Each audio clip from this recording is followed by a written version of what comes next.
Doctor ইউনূসের নেতৃত্বে নতুন যাত্রা শুরু হলো বাংলাদেশের। নোবেল বিজয়ী অর্থনীতিবিদ ডক্টর মোহাম্মদ ইউনূসের নেতৃত্বে দেশে অন্তর্বর্তীকালীন সরকার গঠিত হয়েছে। ছাত্র জনতার আন্দোলনের মুখে শেখ হাসিনা সরকারের পতনের পর কার্যত ৩ দিন দেশ সরকার শূন্য ছিল।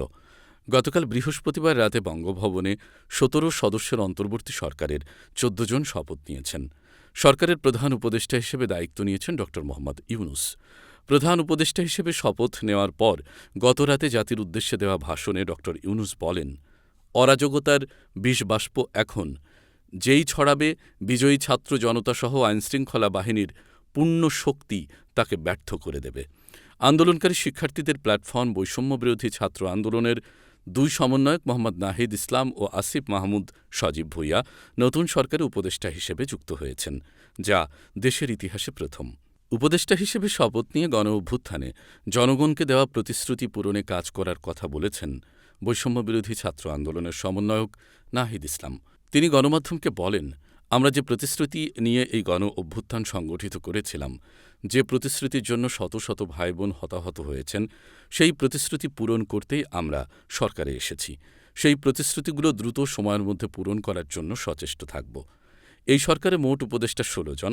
সাবেক রাষ্ট্রদূত সুপ্রদীপ চাকমা, চিকিৎসক বিধান রঞ্জন রায়, নৌবাহিনীর অবসরপ্রাপ্ত কর্মকর্তা ফারুকী আজম ঢাকার বাইরে থাকায় শপথ নিতে পারেননি। উপদেষ্টা হিসেবে শপথ নেওয়া অন্য ১১ জন হলেন বাংলাদেশ ব্যাংকের সাবেক গভর্নর সালাউদ্দিন আহমেদ, ঢাকা বিশ্ববিদ্যালয়ের আইন বিভাগের অধ্যাপক আসিফ নজরুল, মানবাধিকার সংস্থা অধিকারের নির্বাহী পরিচালক আদিলুর রহমান খান, সাবেক তত্ত্বাবধায়ক সরকারের উপদেষ্টা এ.এফ হাসান আরিফ, সাবেক পররাষ্ট্র সচিব তৌহিদ হোসেন, পরিবেশ আইনজীবী সৈয়দা রিজওয়ানা হাসান, সাবেক নির্বাচন কমিশনার এম শাখাওয়াত হোসেন, নারী অধিকারকর্মী ফরিদা আখতার, ইসলামী চিন্তাবিদ আ.ফ.ম খালিদ হাসান, গ্রামীণ ব্যাংকের সাবেক ব্যবস্থাপনা পরিচালক নূরজাহান বেগম ও নির্বাচন ব্যবস্থাপনা বিষয়ে বিশেষজ্ঞ শারমিন মুর্শিদ। আবু সাইদের বাড়ি যাবেন অন্তর্বর্তীকালীন সরকারের প্রধান উপদেষ্টা ড. মোহাম্মদ ইউনূস। সম্প্রতি কোটা সংস্কার আন্দোলনে পুলিশের গুলিতে নিহত বেগম রোকেয়া বিশ্ববিদ্যালয়ের শিক্ষার্থী আবু সাইদের বাড়িতে যাবেন অন্তর্বর্তীকালীন সরকারের প্রধান উপদেষ্টা ড. মোহাম্মদ ইউনূস।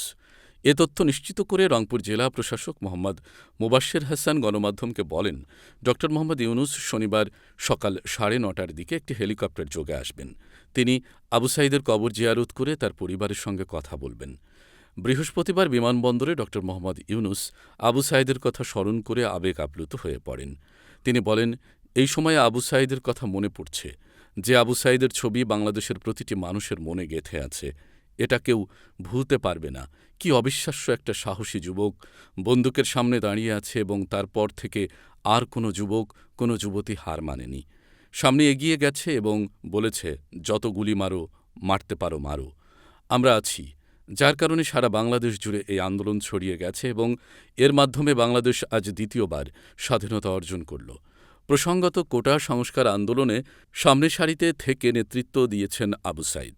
গত ১৬ জুলাই বিশ্ববিদ্যালয় সংলগ্ন পার্ক মোড়ে পুলিশ, ছাত্রলীগ ও যুবলীগের সঙ্গে শিক্ষার্থীদের সংঘর্ষ হয়। এক পর্যায়ে পুলিশের গুলিতে নিহত হয় আবু সাইদ। পরদিন ১৭ জুলাই তাকে পীরগঞ্জ উপজেলার মদনখালী ইউনিয়নের বাবনপুর গ্রামের বাড়িতে দাফন করা হয়। বৈষম্যবিরোধী কোটা সংস্কার আন্দোলনে বেগম রোকেয়া বিশ্ববিদ্যালয়ের অন্যতম সমন্বয়ক ছিলেন আবু সাইদ। এতক্ষণ বার্তা বৈঠকের সাথে থাকার জন্য সকলকে অনেক অনেক ধন্যবাদ।